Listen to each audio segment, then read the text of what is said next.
নদীতে ঢেউ পাচ্ছে, বাতাসের বাড়ি এবং পানির বাড়ির আওয়াজটা কেমন লাগলো কমেন্টে জানাবেন।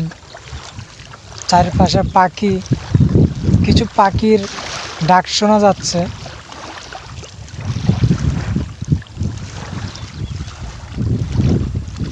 আমরা ফর্তিতি নামে পাখিটা চিনি, আপনারা কে কী নামে চিনেন জানলে জানাবেন।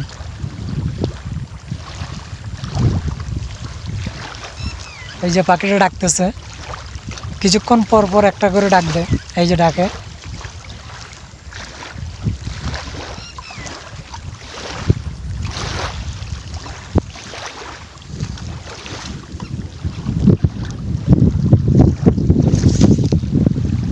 সেটা অসাধারণ। পরন্ত বিকেলের আনন্দময় সময়টা ভালোই কাটলো।